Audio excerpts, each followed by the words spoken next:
Tell Us How to Make It Better is partnering with the Readiness Lab, the home for podcasts, webinars, and training in the field of emergency and disaster services. So what I've been working on is trying to help prepare kiddos for disaster. A lot of times we forget about them and just assume they're going to be okay. But the reality is we may not be with them when something happens. So if they're prepared and know what to do, it's a better chance we get them back home.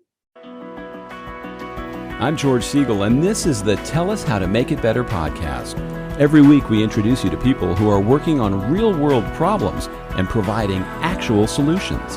Hi, everybody. Thank you so much for joining me on this week's Tell Us How to Make It Better podcast. Every week, I try to introduce you to somebody who has recognized a problem that exists and is working on a solution to make things better. Now, I've had a lot of episodes where we've talked to people about the environment, about climate, about disaster preparation, and a lot of that is from the adult perspective. My guest today is taking a look at disasters, but gearing it towards children. My guest today is Heather Beal. She's a Navy veteran, mom, wife, and scholar who has chosen to help prepare children and those who care for them for disaster. Heather, welcome. Thanks for coming on today. Thank you so much for having me. Now, first, let's say that is a real background behind you, and it looks spectacular. How cold is it where you are, though? I think we're about 30 degrees right now, but it's so pretty. Oh, my goodness. And I'll say what people hate when they know you're in Florida is that it's 84 here and actually a little warm. Yeah. Okay. We'll just move on. You don't even have to say anything. What is the problem or issue that you've been working on? So thanks, George. So what I've been working on is trying to help prepare kiddos for disaster. A lot of times we forget about them and just assume they're going to be okay. But the reality is we may not be with them when something happens. So if they're prepared and know what to do, it's a better chance we get them back home. And what is the way that you have chosen to approach this? Like, what's the age range of kids and how do you educate them?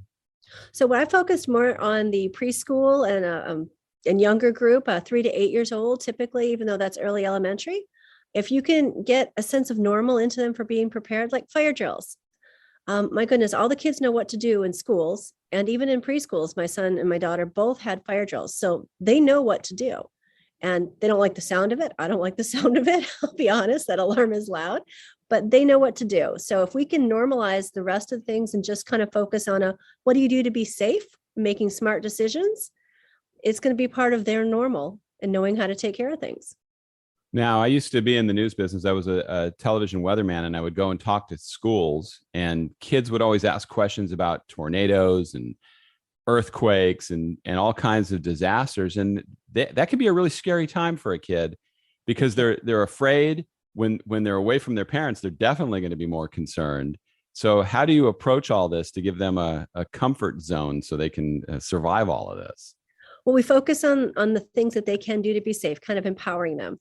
A funny story is my daughter, I tried to explain what a tornado watch was to her right before she went to bed on a nice stormy night in Maryland. As you can guess, it did not go well because, I just really messed it up. So I started looking for books and stuff to try and figure out if we can talk about this ahead of time in a way that's kind of more story-like, then maybe she'll follow along the characters and be able to do it. So that's actually the impetus for why I started writing children's books. But what we do is we teach kiddos, this is what the event is. And there's lots of wonderful science and weather books out there for kids on that. But what we don't tell them is what to do to be safe, how to help themselves, how to be, a big boy or a big girl and help others. And that's kind of the focus here is it gives them a chance to know what to do and kind of be in charge of a little bit in a situation that generally is not a good situation to be in, but it does help them. Now, do you do it through the books? Do you go talk to groups? What is the primary way that you get this message out to people? A couple of different ways is I have the books that I write. I also run a nonprofit, Blocks, that helps prepare childcare and children for disaster. So we'll go in and do training. Sometimes we use the books. Sometimes it's, we have this kind of like the Pillowcase Project. It's a I'm Ready, So's Teddy project where we go in and teach kiddos what to do. And I just remember my daughter going through what we call the line leader phase. No, mommy, I want to be in charge. I want to open the door. I want to do this. Kids at that age want to do something. They want to have a say. And if we can provide here's what you do, they'll take it home, they'll do it, they'll get mom and dad to do it, as well as brother and sister.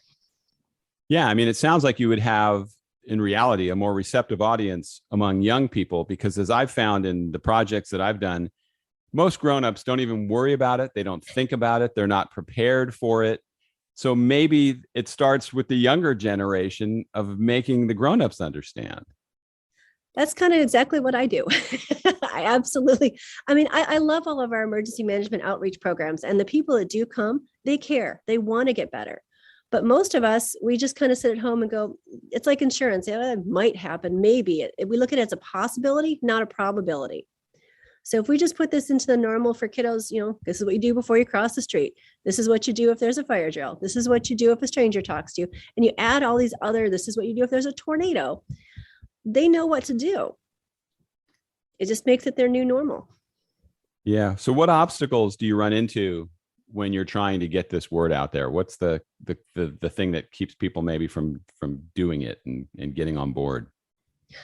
Sometimes it's that insurance policy kind of idea I told you on some, probability, possibility question. A lot of folks are afraid to because they think it's too scary. And I'll be honest, I don't focus on any of the scary stuff. If we truly had that 9.0 Cascadia here, it's going to be bad. But what I do focus on is the things we can do to help ourselves and our friends and anyone else that's our family with us, and how they can be as safe as possible. Now, what is it in your background that got you into this? I mean, you're a Navy veteran, so as a parent, obviously, you're going to have concern for your kids. What did you learn in the military? So I had a pretty varied career in the military. By the time I was the last 5 years or so, I started doing exercise planning. And so you're always working on a plan for, what if the adversary does this? How do you counter that? Trying to anticipate next moves and what do you do if? So I realized that kind of planning, that kind of what if, isn't being looked at for kids. Everyone just assumes, they'll be with mom or dad. Well, the truth is children 6 and under spend an average of 33 hours a week in some sort of childcare arrangement. That doesn't really have good odds for being at home with mom and dad, because earthquakes and such don't wait to schedule themselves conveniently. Mm-hmm. So I've kind of taken that mentality and just kind of switched up the adversaries are the disasters and the kiddos are the good guys. So how do I arm the good guys to win? Yeah. I mean, human nature seems to be so against what grownups think, they're blindly going through, not worrying about it, but grownups do worry about their kids. And, we see these horrible things happen at schools. We see kids getting separated from parents and disasters. I mean, there's so many things to worry about as a parent. I think it would give parents real comfort to know that their children did have an understanding of what to do. I absolutely agree. I said, my kids don't always listen to everything I say, as children do, but we try our best, and that's all we can do. Yeah. So give me an example of some different types of books. Let's walk through a couple examples of that. Sure. So like I said, I started with tornadoes because that's the one I messed up with my daughter. Mm-hmm. I've moved on to earthquakes out here in Washington. That is a real concern. Storm safety. We've also talked about hurricane preparedness. In one of my books, the kiddos go visit an aunt and uncle, and there's a hurricane coming, so they need to know what to do and what that means. And the latest one here is called Burnt Toast and Snow Cream Cones. It's actually based after a fire drill or an alarm that kind of went off at the daycare when it was a snow day. They were really making snow cream cones, and the teacher burnt the toast. So we ended up setting off the smoke alarms and everyone went outside. Wow. It's being outside in the cold. That's two things they needed to be prepared for, the fire and the cold weather. Now, kids say amazing things. What are some of the questions that kids have asked or that you've had? I'm sure you've got some great stories of things that come out of their mouths when it comes to these kind of things. Oh my goodness. So I usually start when I go to into the child cares here, we'll use the earthquake book primarily because that's the main focus. And it's so funny because one of the things I'll ask the kiddos is, well, what's an earthquake? And you wouldn't believe all the crazy stories. It's a meteor, it's lava, it's I haven't heard the abominable snowman yet from them, but you never know what they're going to say. And it comes out of the sky or it comes out of trees. It's like, well, no, not actually. And everyone's convinced it's a Hollywood model of big holes opening in the ground. It's like, no, it's not quite like that. So it's really fun and interesting to see what they think it is. and help them shape a perspective that makes sense to them in their language so they can understand it. Yeah, I think it's important for them to be educated more than we are. When I was in the news business also, anytime there was an earthquake and then there was a tsunami warning, the news director would send a news crew down to the beach. And I would always question that and say, are you kidding me? Shouldn't we be going the other way? What, if there is a tsunami and there's been a warning that's issued, why are we going to the beach? So you almost want kids to be smarter to overcome the stupidity of grownups. That is a tall task sometimes, I have to admit it. But kids can't do that. I mean, Tilly Smith, the 2004 Indian Ocean tsunami, she was a little British girl on holiday in Thailand with her mom, dad, and little sister. And she saw the water doing something really weird. It was all kind of frothy and it had receded back. And they had no indication of that earthquake that had happened in Indonesia. They had not felt it there. And she just kept on mom, dad, there's something wrong. There's going to be a tsunami. I learned about it in geography class. And she kept at it and kept at it. And eventually dad went to the pool guard and said, hey, I know it sounds crazy, but my daughter's convinced. And that's when they found out about the earthquake and the men started rounding people up. She probably saved hundreds of lives. Wow. That's what our kids can do. Yeah, no, that's amazing to hear of an example like that, because we see it in so many other kinds of disasters that, you know, again, when there's really cold weather or when there's a hurricane, you see news crews outside for hours telling you not to go outside. And I always thought maybe we should be inside so they would see that that's where you want to be as opposed to being outside. So I don't think we really model very well for children. No, I don't think we do for children at all. I mean, those newscasts too. I mean, it's the adults watching that, but if the kids happen to be watching it, like you said, that's not the role model that they should be emulating as far as their own safety. So what is it now? Obviously you have some entrepreneurial experience based on what you're doing with these books. A lot of people think they have an idea or there's something that they want to do, but for whatever reason, they just don't ever go forward with it. What would you tell people who are in that mindset? If you believe it's important to get it out there, find a way to get it out there. I can't tell you how many hours I spent online researching how to write books and where to get information from it and how to get out to people, as well as the nonprofit side, how do I start a nonprofit? Who do I talk to? Where can I go for funding? And it is a continual thing and it's a constantly evolving thing, but it's the right thing. And I'm glad I did it.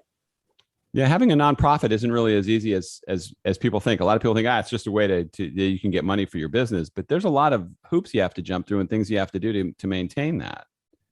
Oh, absolutely. I mean, there's the state requirements as well as the federal requirements for wherever you're registered, and it isn't easy. People don't throw money at you at all. It is a constant battle to try and get the funding to be able to support the projects that you want to do. Okay. So how do people get your books and what's the best way for people to get in touch with you? So absolutely. The books are available on Amazon, Barnes and Noble. I think even the Readiness Lab has them now. So you can find them in a lot of places. As far as how to get a hold of me, you can reach me at, if you look at blocksusa.org or trainforsafety.com, that's with the number 4. Either one of those things. The Train for Safety is the book side, and the Blocks USA is part of Blocks. We do the child care preparedness and preparing children for disaster on the nonprofit side.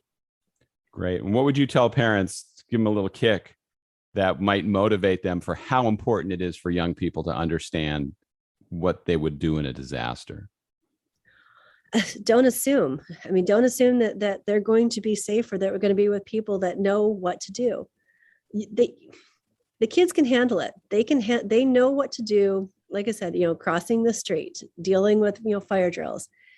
You can help them with these other things that aren't predictable and increase the chances that you don't lose them. We can't prevent disasters, is what I tell people, but you can prevent a lack of preparedness. And if you prepare the kiddos, you got a better chance of getting them home to you. Do you think social media makes it more challenging when you see videos that kids look at online and they're rewarded almost for stupidity and doing dangerous things? And then at the same time, we're trying to educate them about safety. It seems like we're kind of fighting ourselves here. I think in some ways we are, but a lot of the stuff that there's so much more stuff for the younger kids than there used to be. One of the things we used to watch when the kids were little was the Daniel Tiger Show, off of the spin-off cartoon off Mr. Rogers. And they would cover all kinds of more emotional topics, but it was great because the kids could kind of relate to those characters and learn what to do. And there are some channels and things out there like that. But I agree, there needs to be more, and parents need to kind of keep an eye on what the kids are watching, because there are a lot of the other crazy stuff too. Yeah, it seems like with TikTok and remember those blooper shows used to be on where people would get a good laugh out of somebody skateboarding into a tree or doing something stupid, but then again, when I was younger, they used to say, well, the cartoon where you blow a guy's head off and then he bounces back up and runs away. So I guess each generation has their own level of stupidity. Our cartoons were pretty violent back then when you look at them now through different lenses, for sure. Yeah. And, like I said, you pick your poison of generations, right? Each one of them. I sound like an old guy sitting on the porch right now. Well, hey, Heather, continued success with the books and with educating people and getting kids ready for disasters. I think it's important work, and I wish you success with it. Thank you so much. I appreciate that. Thank you for joining me on this week's Tell Us How to Make It Better podcast. If you liked what you were listening to, it would be great if you could leave a review, share the link with someone else, or even subscribe so you can become a regular listener of the podcast. And if you have any questions or comments, there's a contact form on our website, tellus.howtomakeitbetter.com. Thanks again for listening. See you next time.